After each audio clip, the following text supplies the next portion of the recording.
we go with the countdown. Coming down to the brand new year here in Times Square, New York City. The focal point of the brand new year of 1976. Happy New Year's Rockin' Eve!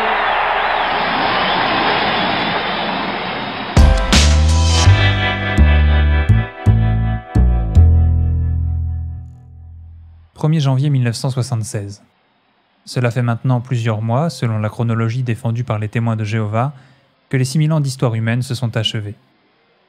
Pendant plus de 10 ans, l'organisation avait prédit que ce système de choses prendrait fin au plus tard en 1975. Mais au 1er janvier 1976, absolument aucun des événements annoncés ne s'était produit. Pour les dirigeants des témoins de Jéhovah de l'époque, le moment était venu de faire face à leurs responsabilités. Il était évident qu'une énorme erreur avait été commise. En raison des faux espoirs qu'ils avaient suscités, les plus de 2 millions de témoins de l'époque se sentaient trahis, et beaucoup de ceux qui avaient fait des sacrifices en lien avec ces prédictions devaient maintenant vivre dans des conditions très précaires. Comment l'organisation allait-elle réagir ? Voici les conseils qui étaient donnés dans une tour de garde de 2017 concernant la façon de réagir lorsqu'on commet une erreur. Souvent, quand des erreurs sont commises, on dépense beaucoup de temps et d'énergie affective à rejeter la faute sur les autres ou à chercher à justifier ce qui a été dit ou fait. Alors, si vos paroles ont blessé quelqu'un, pourquoi ne pas simplement vous excuser, réparer les torts et préserver votre amitié ? Plutôt que de vous mettre en colère contre vous-même ou d'accuser les autres, pourquoi ne pas simplement vous efforcer de réparer les torts ?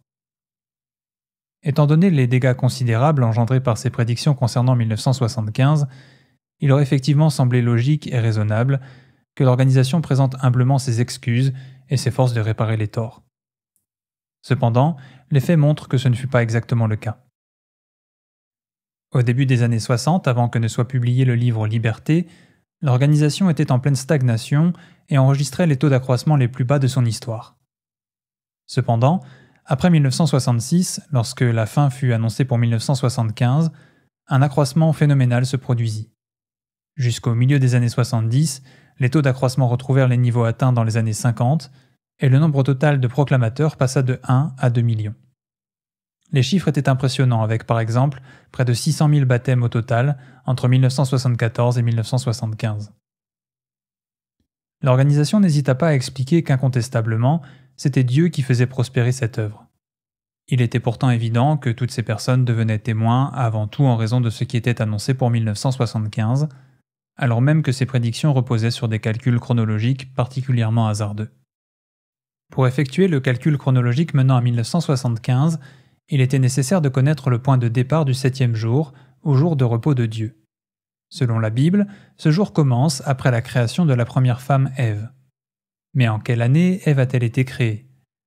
Le Réveillez-vous du 8 avril 1967 expliquait à ce sujet « Adam fut créé en l'automne de l'an 4026 avant notre ère.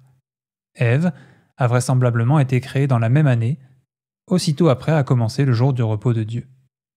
Les 6000 premières années de l'existence de l'homme prendraient donc fin en l'an 1975. » Cette déclaration très affirmative passait sous silence un fait essentiel. Absolument aucun élément biblique ne permet de connaître la date de création d'Ève. L'idée qu'Adam et Ève aient été créés au cours de la même année n'était donc qu'une conjecture sur laquelle l'organisation n'hésitait pas à fonder tous ses calculs et ses prédictions menant à 1975. Un an plus tard environ, la tour de garde du 15 août 1968 allait même jusqu'à expliquer qu'il s'agissait d'une estimation fiable, en disant qu'il était logique que Dieu crée Ève peu de temps après Adam, peut-être quelques semaines ou quelques mois plus tard, dans la même année, 4026 avant notre ère. Les années passèrent et 1975 arriva. L'organisation avait annoncé qu'en septembre 1975, les 6000 ans d'histoire humaine prendraient fin. Mais plus cette date approchait, plus il devenait évident aux yeux de tous que ce calcul chronologique était erroné et les prédictions fausses. L'organisation allait-elle reconnaître qu'elle avait commis une erreur au risque de compromettre l'accroissement extraordinaire qui était en cours ? La tour de garde du 1er août 1975 rapporte les propos tenus par Frédéric Franz, vice-président de la société, lors d'un discours en date du 2 mars 1975. Cela signifie-t-il que nous savons exactement quand Dieu détruira ce système pour en établir un nouveau ? Franz montra que non, car nous ignorons combien de temps sépare la création d'Adam de celle d'Ève. À quelques mois seulement de la fin supposée des 6000 ans, 8 ans après avoir affirmé qu'Adam et Ève avaient été créés la même année, l'organisation changeait soudainement de position et enseignait maintenant qu'il n'était pas possible de savoir combien de temps séparait leurs créations respectives. Ce changement, effectué sans justification ni excuse, signifiait l'annulation pure et simple des prédictions et des calculs faits précédemment au sujet de 1975. La tour de garde du 15 janvier 1976 déclarait ceci : « Le récit biblique indique qu'un certain temps s'est écoulé entre la création d'Adam et celle d'Ève, sa femme. » Combien de temps a-t-elle duré ? Plusieurs semaines, plusieurs mois ou plusieurs années ? Nous ne le savons pas. Nous ignorons donc à quel moment précis le grand jour de repos de Jéhovah a commencé et par conséquent à quel moment précis il prendra fin. Nous ne savons donc pas non plus quand commencera le règne millénaire du Christ. La Bible ne nous fournit aucun moyen de déterminer cette date. Il ne serait donc pas bien de se perdre en conjectures à ce sujet. Non seulement cet article confirmait l'idée que plusieurs années pouvaient séparer la création d'Ève de celle d'Adam, et qu'il était par conséquent impossible de savoir quand le règne millénaire commencerait, mais il expliquait qu'il n'était pas bien de se perdre en conjectures à ce sujet. Ironiquement, l'organisation publia cette condamnation sans jamais évoquer ou s'excuser du fait qu'elle s'était elle-même livrée à de telles conjectures, allant même jusqu'à les présenter comme des faits établis. Ce changement de discours concernant la date de création d'Ève permettait à l'organisation de se décharger implicitement de toute responsabilité concernant l'échec de ses prédictions liées à 1975. Si elle enseignait maintenant que la fin viendrait à une date ultérieure, ce n'était pas, selon elle, parce qu'elle avait commis une erreur, mais parce qu'elle avait dû revoir ses prédictions en raison d'une vérité biblique qui n'avait pas été prise en compte jusqu'alors. Mais était-ce vraiment le cas ? Avant de mettre en avant l'année 1975, en 1963, l'organisation avait publié le livre « Toute écriture est inspirée de Dieu et utile ». Voici ce qu'on pouvait lire dans la version française de 1967 au sujet de la naissance d'Ève. La création d'Adam ne coïncide pas avec le commencement du jour de repos de Jéhovah. Jéhovah fit nommer les animaux par Adam, ce qui prit un certain temps, puis il créa Ève. Il faut retrancher des 5991 ans le temps qui s'est écoulé de la création d'Adam à la fin du 6e jour, une durée qui est donc inconnue, cela pour déterminer le temps réel écoulé depuis le commencement du 7e jour jusqu'à aujourd'hui, 1966. Il n'est donc pas convenable d'utiliser la chronologie biblique pour spéculer sur des dates à venir dans le cours du temps. Ainsi, dès 1963, il était clairement établi par l'organisation elle-même qu'il n'était pas possible de savoir combien de temps s'était écoulé entre les créations d'Ève et d'Adam, et qu'il était de toute façon mal de spéculer à partir de la chronologie biblique. On obtient donc la succession d'enseignements suivante. Position initiale de 1963 qui stipule que la durée de la période séparant la création d'Adam de celle d'Ève est inconnue et qu'il n'est pas convenable de spéculer sur ces dates. La position totalement contraire prise en 1966 qui affirme que la création d'Ève et d'Adam est séparée d'1 an tout au plus et que par conséquent, la fin des 6000 ans d'histoire humaine, en 1975, n'est pas le résultat d'une spéculation chronologique, mais bel et bien un fait établi. Le retour à la position initiale en 1975, où l'organisation affirme de nouveau que la durée de la période séparant la création d'Adam de celle d'Ève est inconnue, et condamne sur cette base toute spéculation chronologique. Il n'est donc clairement pas question ici de compréhension affinée des Écritures. Il semble plutôt évident qu'à partir de 1966, l'organisation n'hésita pas à changer complètement de position et à mettre en avant une interprétation n'ayant pas le moindre fondement biblique, dans le seul but de donner du poids à ses prédictions concernant 1975. Une fois cette date passée, elle revint à sa position initiale, sans juger nécessaire de fournir la moindre explication à ses adeptes. Elle les encouragea simplement à se soumettre à ce nouveau changement et exigea qu'ils assument par eux-mêmes les conséquences d'une décennie de vaine agitation concernant 1975. Cela ressort clairement des articles publiés à cette époque, dans lesquels l'organisation usa largement de manipulation pour convaincre ses auditeurs qu'elle n'était pas responsable des événements liés à 1975. On pouvait par exemple lire dans la tour de garde du 1er novembre 1976 « Si quelqu'un a été déçu en ne suivant pas cette manière de penser, il devrait maintenant veiller particulièrement à redresser son point de vue, tout en reconnaissant que ce n'est pas la parole de Dieu qui a manqué son but ou qui l'a trompé et déçu, mais que son raisonnement était fondé sur de fausses conceptions. Mais supposons que vous soyez de ceux qui se sont attachés à une date et qui, attitude louable, ont accordé une attention d'autant plus grande au caractère décisif de notre époque et aux besoins des hommes d'entendre le message.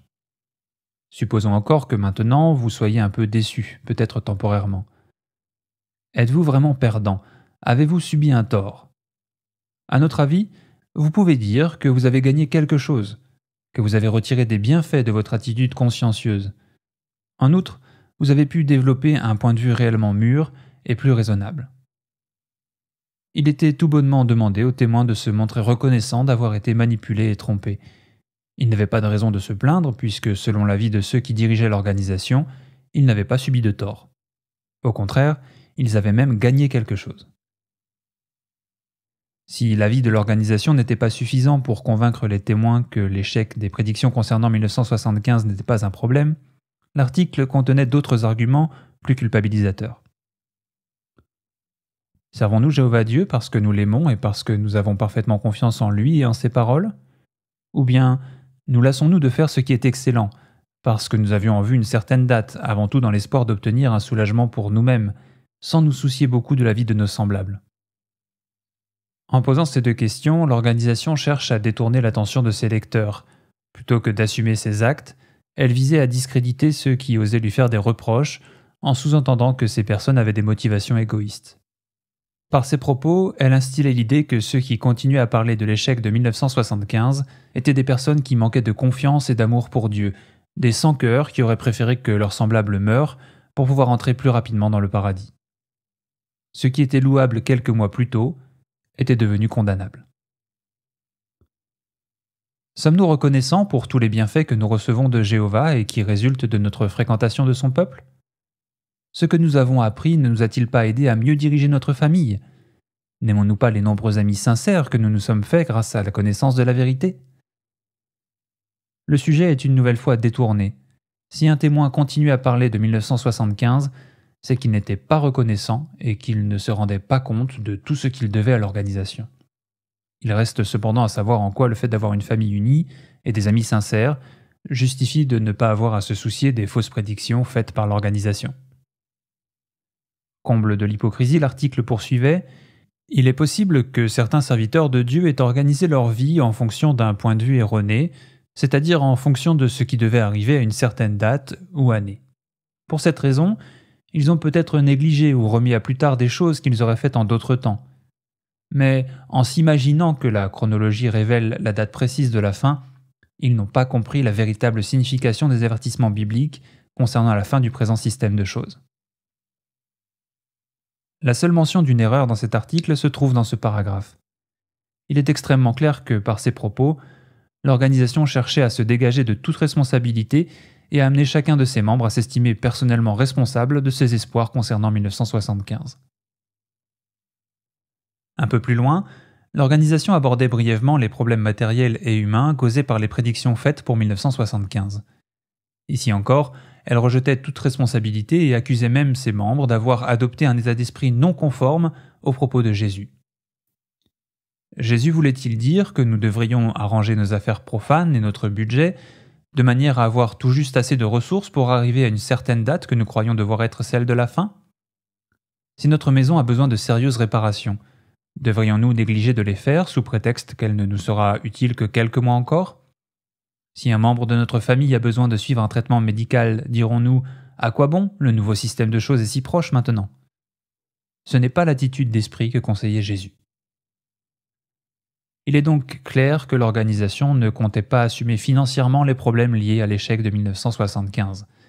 Alors qu'elle s'était grandement enrichie grâce aux dons de ses adeptes qui se débarrassaient de tous leurs biens, ces derniers devaient maintenant assumer seuls les conséquences de leurs décisions. Aux yeux de l'organisation, ils étaient responsables de leur propre malheur. Si dans cet article l'organisation parle du fait de s'attacher à une date ou de chercher à déterminer une date, il est à noter qu'elle ne mentionne jamais l'année 1975, donnant ainsi l'impression qu'elle n'a jamais mis cette date en avant. C'est donc de cette manière que l'organisation avait choisi de mettre un terme aux discussions concernant 1975. en ignorant les faits, en rejetant la culpabilité et les torts sur ses adeptes, en minimisant les conséquences catastrophiques de ses fausses prédictions et en discréditant tout témoin qui oserait la déclarer coupable. En agissant ainsi, elle espérait pouvoir enterrer profondément le cadavre de 1975, tout en continuant de profiter de l'accroissement extraordinaire que cette interprétation erronée avait suscité. Pendant un temps, ce sujet ne fut plus abordé dans les publications. Ce n'est que 3 ans plus tard que la question de 1975 fut de nouveau évoquée. Comme le rapporte l'annuaire de 1980, lors des assemblées de district de 1979, un discours fut prononcé durant lequel la société reconnut avoir une part de responsabilité dans la déception éprouvée par certains à propos de 1975. Quelques mois plus tard, c'était un article de la Tour de Garde qui revenait sur ce sujet. L'édition du 15 juin 1980 déclarait « À notre époque, c'est le même désir ardent, louable en soi, qui a incité les chrétiens à essayer de déterminer la date à laquelle ils seront enfin libérés des souffrances et des difficultés qui accablent l'humanité. » La parution du livre « La vie éternelle dans la liberté des fils de Dieu » suscita une très grande espérance à propos de l'année 1975. À l'époque, et plus tard, des déclarations insistèrent bien sur le fait que ce n'était là qu'une possibilité. Malheureusement, à côté de ces explications qui incitaient à la prudence, d'autres déclarations laissaient entendre que la réalisation de notre espérance cette année-là était non seulement possible, mais probable. Il est regrettable que ces dernières déclarations aient, selon toute apparence, fait oublier celles qui incitaient à la prudence et aient ainsi contribué à entretenir chez certains des espérances déjà nées dans leur esprit. Loin de faire l'aveu de culpabilité qu'elle aurait dû faire depuis bien longtemps, l'organisation avoue ici à demi-mot sa responsabilité et s'empressait de noyer le tout dans un océan de mauvaise foi et de reproches. L'article revenait ensuite sur les propos qui avaient été publiés dans l'article de 1976 cité plus tôt dans cette vidéo. Montrant qu'il n'est pas sage de fixer ses regards sur une date en particulier, la Tour de Garde du 1er novembre 1976 disait « Si quelqu'un a été déçu en ne suivant pas cette manière de penser, il devrait maintenant veiller particulièrement à redresser son point de vue, tout en reconnaissant que ce n'est pas la parole de Dieu qui a manqué son but, ou qui l'a trompé et déçu, mais que son raisonnement était fondé sur de fausses conceptions. » En disant quelqu'un, la Tour de Garde entendait tous les témoins de Jéhovah qui avaient été ainsi déçus, y compris ceux d'entre eux qui participèrent à la publication des renseignements qui contribuèrent à nourrir un espoir axé sur cette date. Cette clarification n'était en réalité qu'une tentative de rattrapage particulièrement malhonnête. Pourquoi l'organisation essayait-elle maintenant de s'inclure parmi ceux à qui elle avait reproché d'avoir espéré en 1975 ? Pour quelle raison se sentait-elle obligée tout à coup d'avouer une certaine implication dans cette affaire ? Un membre du collège central de l'époque, Raymond Franz, explique ce qui a poussé les dirigeants de l'organisation à faire ces déclarations inattendues au sujet de 1975 après un silence de plusieurs années. Voici ce qu'on peut lire à la page 298 de son livre Crise de conscience. Lors de la séance du collège central du 6 mars 1979, on avança les mêmes arguments afin que rien ne soit publié, car cela exposerait plus encore l'organisation aux critiques des adversaires, qu'à cette date avancée, il n'était plus nécessaire de faire des excuses, que cela ne servirait à rien. Néanmoins, même ceux qui tergiversaient de cette façon étaient moins intraitables que lors des séances précédentes. Ceci était dû à un facteur en particulier. Les statistiques mondiales montraient un déclin sérieux au cours des 2 dernières années. Cette régression, plus que toute autre cause, sembla avoir du poids auprès des membres du collège central. Il y eut un vote de 15 contre 3 en faveur d'une déclaration reconnaissant la part de responsabilité de l'organisation pour cette erreur. Celle-ci fut publiée dans la Tour de Garde du 15 juin 1980. La publication de ces déclarations n'était donc pas motivée par un désir d'honnêteté, mais simplement par la crainte de continuer de perdre des adeptes. Les hommes à la tête de l'organisation n'avaient aucunement l'intention de reconnaître avec franchise leurs responsabilités concernant 1975. En 1968, l'organisation avait publié le livre Vérité qui devait devenir le manuel utilisé pour diriger les études bibliques en 6 mois. Ce livre engendra un accroissement tel qu'il fut surnommé la bombe bleue. Ainsi, à la fin des années 70, un nombre considérable de témoins avaient pris position après avoir étudié sur la base de ce livre. En 1981, une nouvelle édition de ce livre fut publiée. Pourquoi cette nouvelle édition était-elle nécessaire ? La première édition du livre contenait 2 citations qui faisaient référence à l'année 1975.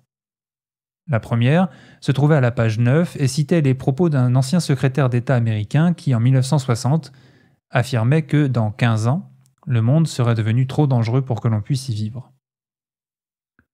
L'organisation avait publié plusieurs fois cette citation durant les années menant à 1975 en lui donnant systématiquement une dimension prophétique. Une fois 1975 passé, cette citation ne constituait plus qu'un vestige embarrassant. Ainsi, dans l'édition anglaise de 1981, l'organisation supprima la partie de la citation faisant référence aux 15 années menant à 1975 et la remplaça par le mot « soon », bientôt en français. La seconde se trouvait à la page 88 de l'édition de 1968 et citait un livre au titre particulièrement évocateur, « Famine 1975 ». Il était dit entre autres que d'ici à 1975, des désordres civils, l'anarchie, des dictatures militaires, l'inflation, la désorganisation des transports et l'agitation confuse seront à l'ordre du jour dans nombre de pays sous-alimentés. Dans les années menant à 1975, les témoins étaient convaincus qu'une famine était imminente et beaucoup avaient même fait des réserves de nourriture. C'était encore une fois un comportement qui résultait des prédictions publiées par l'organisation. Preuve en est, en recherchant Famine 1975 sur la bibliothèque en ligne, on obtient 16 résultats publiés entre 1968 et 1975. Dans la majorité des cas, il y était fait référence au livre Famine 1975, dont les prévisions alarmistes avaient été élevées au rang de prophétie par l'organisation. Une fois 1975 passé, et après avoir désavoué dans la tour de garde du 1er novembre 1976 l'enseignement selon lequel une famine d'ampleur mondiale devait survenir, cette citation était devenue le témoin d'une prédiction erronée. Elle fut donc remplacée par une citation du London Times, faisant un simple constat sur l'étendue du problème de la malnutrition dans le monde. Le fait que l'organisation ait pris la peine de modifier ces 2 citations prouve qu'elle était parfaitement consciente de les avoir utilisées pour mettre en avant l'année 1975. Maintenant que cette date était passée, elle cherchait à faire disparaître ce qu'elle avait pourtant publié fièrement pendant près d'une décennie. Ainsi, même si un aveu timide fut publié dans la tour de garde du 15 juin 1980, les dirigeants de l'organisation n'ont jamais estimé nécessaire de reconnaître avec sincérité leurs responsabilités concernant 1975. Dès 1976, tout a été fait pour rejeter la faute sur les membres de l'organisation, et même si, suite à ces événements, un grand nombre de témoins la quittèrent, la majorité continua de se soumettre à son autorité et adopta, par peur, paresse ou crédulité, le discours officiel concernant les événements de 1975. L'activité de prédication se poursuivit et l'organisation finit par connaître de nouveau l'accroissement. Confortée par des statistiques encourageantes, elle se sentit définitivement dispensée de faire preuve de la moindre honnêteté concernant 1975. Dans la tour de garde du 15 décembre 1986, il était expliqué que la présence d'un petit nombre d'apostats parmi les témoins a probablement contribué au ralentissement de l'œuvre de Jéhovah au cours de la seconde moitié des années 1970. L'accroissement annuel moyen du nombre des témoins de Jéhovah actifs était descendu à moins de 1%. À peine 10 ans après les faits, il était ainsi possible pour l'organisation de qualifier d'apostats ceux qui avaient élevé la voix face à ces mensonges au sujet de 1975, sans que les adeptes n'y trouvent à redire. 2 ans plus tard, dans l'annuaire 1988, l'organisation expliquait l'effondrement du nombre de proclamateurs en Corée après 1975 de cette manière. Certains enseignants de la Bible avaient trop insisté sur une date. Beaucoup de nouveaux baptisés s'étaient engagés dans la vérité sous le coup de l'émotion, et même quelques anciens avaient mis tous leurs espoirs en l'année 1975. Elle n'hésitait donc pas à reprocher aux frères et sœurs leur attitude, mais se gardait bien de mentionner le fait qu'elle était à l'origine de cet enseignement et qu'elle avait elle-même mis tout en place pour que l'année 1975 soit au cœur de l'activité de prédication. En 1993, l'organisation publia le livre Prédicateur, qui avait pour objectif de retracer l'histoire des témoins de Jéhovah. Dans son avant-propos, les rédacteurs de ce livre expliquaient qu'ils s'étaient efforcés de relater les faits avec franchise et objectivité. Voici ce qu'ils publièrent au sujet des déclarations faites par l'organisation concernant 1975. Certaines ont été probablement plus catégoriques qu'il n'aurait fallu. C'est ce qu'a reconnu la tour de garde du 15 juin 1980.